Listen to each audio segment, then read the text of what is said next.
talk about all kinds of aspects of healthy living, beauty, fashion, balance of life.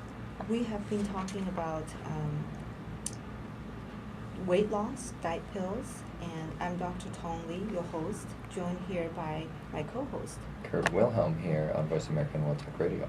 Right, we've gone over some of the diet pills. The most common category is appetite suppressant. The next one is appetite suppressant plus some neural pathway medication that will make you feel fuller and make food taste less appealing. So great about that. Absolutely. The third one is the medication that actually prevents fat that's taken in to be absorbed. That sounds pretty smart. Yes. You know, you can eat fat, but it doesn't get absorbed. It sounds too good to be true. It almost does. Any side effects from that?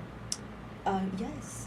Diarrhea being one. Okay. That's very, very common because the fat is not absorbed, so it causes a diarrhea because there's too much fat in the intestine not being absorbed. I heard there was a big splash about potato chips that were That's correct. Yeah. And when it came out, it was really, really hot for a while and very popular. And it went away. I think a lot of people didn't like the stomach cramps.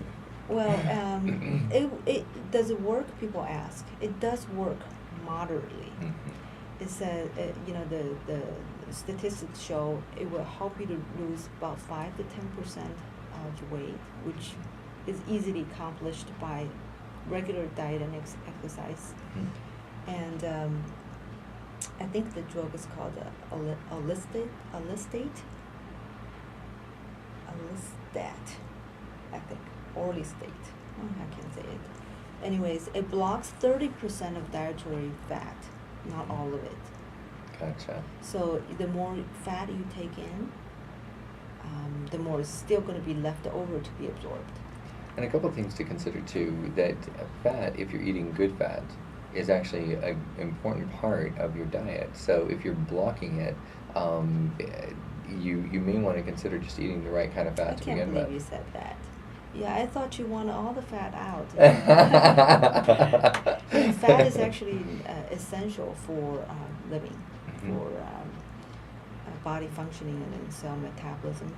And I don't know if everybody knows cholesterol as a kind of fat. We all know that, but it's part of the essential part of the cell membrane. Mm-hmm. You really need some cholesterol or some fat to actually be healthy and survive.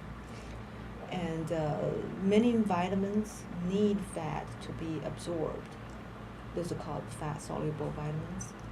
Mm-hmm. The 4 categories in there: vitamin A, vitamin D, vitamin E, and vitamin K. Those 4 vitamins this is one of the side effects that can happen with this type of diet pills, because you can have vitamin deficiency, and that's not easily replaced by taking the pills, because if you don't take enough fat, you won't have that absorbed.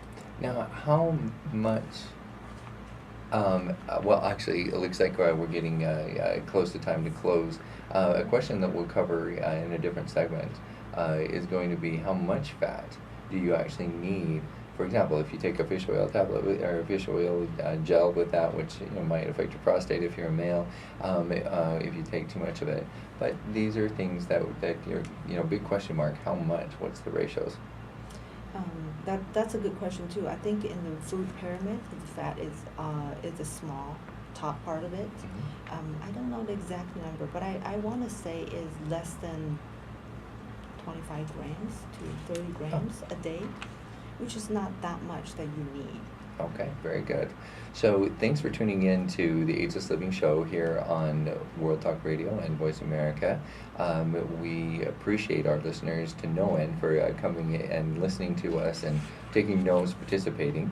And we also want to thank Dr. Lee for her well-timed and well-researched information that she provides to us here on the show. Thank you, Kurt, for your insight. You're very welcome. So we appreciate all of you coming in and each week. We look forward to tuning in next week here on Voice America and World Talk Radio at Ageless Living. We'll see you next week. See you.